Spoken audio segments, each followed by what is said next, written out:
92.7 WMAY, Springfield's news and talk.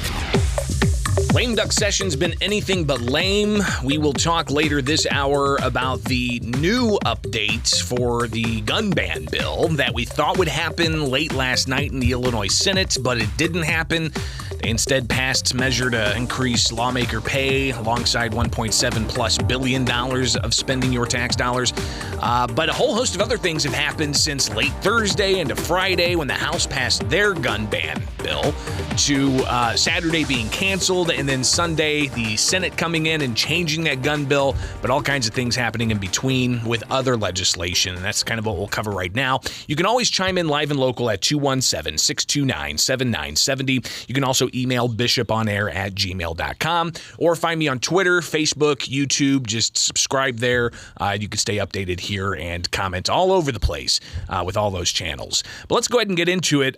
Late Thursday, we hadn't yet to cover this, but late Thursday in a Senate committee, legislation advanced mandating Illinois schools teach sex ed in all grades. Now, if you remember several years ago, I think it was Senate Bill 818 that had a lot of controversy around it because it would have brought about the state of Illinois to follow the National Sex Ed Standards, which is this quasi-private group that also deals with some health agencies of sorts, but it's the National Sex Education Standards, the Core Content and Skills K through 12, second edition, or whatever iteration they're in now. But ultimately, it breaks down a whole bunch of different, what they say is age-appropriate topics for K through 12 to teach sex ed. So several years ago, in the State House, they approved Senate Bill 818 that required these sex ed standards, age-appropriate, they said. But others pushed back and said that they weren't age-appropriate and borderline pornographic, and they wanted local school districts to have the choice.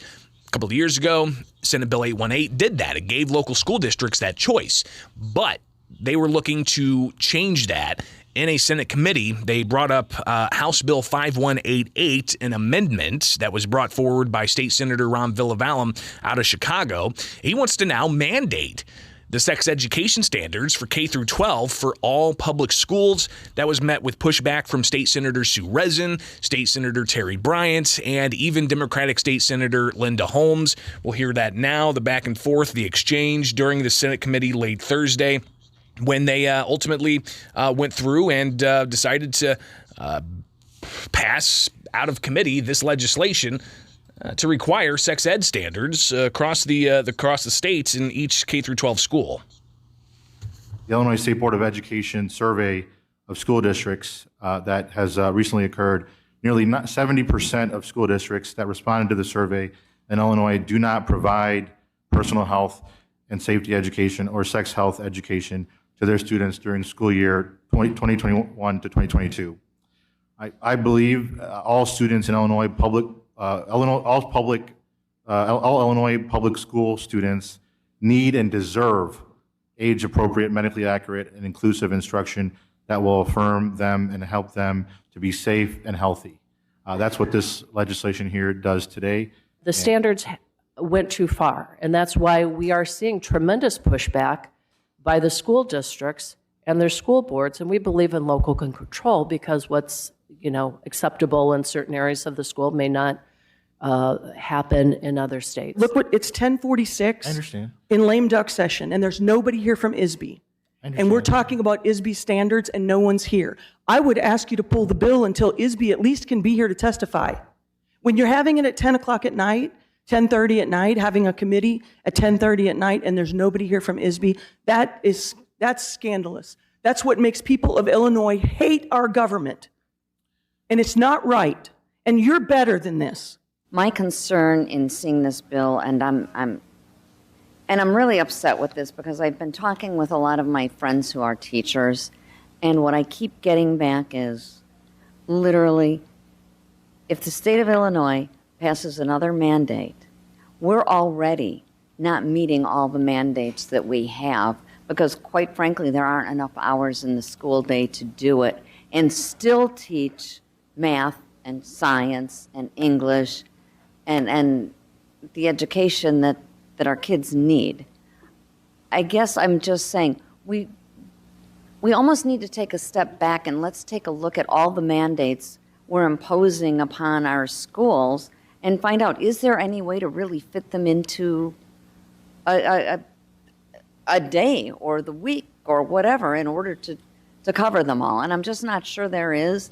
So I, quite frankly, while I am all for age-appropriate sex education, really am concerned about adding another mandate. So again, that was some opposition being voiced by not just Republicans, but also a Democratic state senator to more unfunded mandates, but some saying that the standards go too far. For instance, you've got kindergartners that will learn about consent and gender identity, hormone blockers and healthy relationships. Middle schoolers will learn about dating, violence prevention, different types of sex and sexual harassment, and high schoolers would learn more about their bodies, pregnancy, and sexual health. Some parents will be able to opt out of it, but it would be mandated across the states at public schools. So that's just one bill that they are looking to advance. We'll keep an eye on where exactly that goes. But another measure that did pass both chambers deals with a change on how county clerks who manage local elections can verify signatures on a mail-in ballot. As it is right now, the clerk has to verify a signature on the mail-in ballot with the voter roll file that has your signature. When you go in personally and as an individual to your polling place, physically in the polling place, you have to sign a piece of paper. They compare that with what's on the voting record, and then they give you your ballot. Mail-in voting, since they expanded it, you have universal mail-in balloting. So it's a standing application, but you also have, you can each election request a mail-in ballot, and on that you have a signature. Well, there are some problems, especially out of one particular county that had the clerk looking at just the application, not the voter roll to match the signature. So lawmakers, they apparently decided to go ahead and change election law to allow for the signature to be verified from the mail-in ballot application.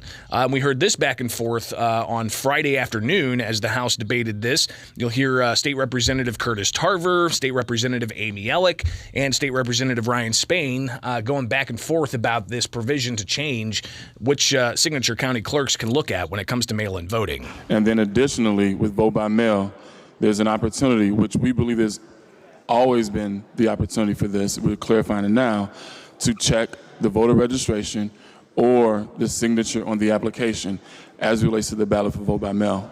Our thought in the language is that it would allow for both that digitized as well as the original placard of voter registration. Does that make sense? It does make sense, and I think that then the language that's crossed out in this bill should not be crossed out, but maybe a little bit more specific, so that, because the way that we're reading this now is that it is okay to compare a mail-in ballot certification signature with the application. And as we've discussed, and I think was probably on the record in the circuit court case in DuPage County, that's an obvious avenue for voter fraud.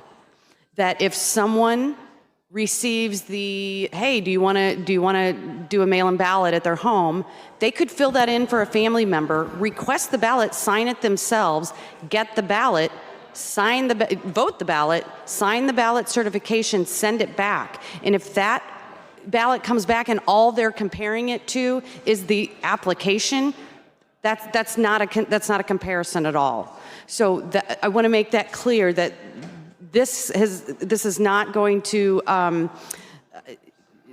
this is causing the opportunity for more voter fraud. And now by diluting it, by weakening it, by eliminating a requirement to follow that source document, as another member mentioned just moments ago, we are weakening the protections of our elections. And folks, it doesn't have to be this way. I would love to be in a situation where the state of Illinois for voting is not relying on election judges and their signature matchup expertise to make sure that we have done all that we can to reduce voter fraud. There's a way to do it. We should not be relying on signatures in the state of Illinois. What we should be doing is what most states in our country do. Red states, blue states, swing states, the vast majority of states in the United States have a simple fix, and it's voter ID. You show an ID when you go to vote. So state lawmakers did advance that, and I delved a bit into some numbers I got from the State Board of Elections when it comes to mail-in voting, and it showed more than 30,700 mail-in ballots in Illinois from the November election were rejected. So the numbers, 2.2 million mail-in ballots were requested, 657 were returned, 626,300 were counted. That's a difference of around 30,700 votes that were tossed out after some clerks saw either it was late or didn't have the right signature or so on. I have to go back and review how that differs from previous elections with mail-in balloting, and if there seems to be an increased number of percentage of mail-in ballots that are rejected and what exactly that may portend. So stay tuned. Much more coming up here. Of course, I want to get your phone calls about all of this here with Springfield's Morning News on WMAY.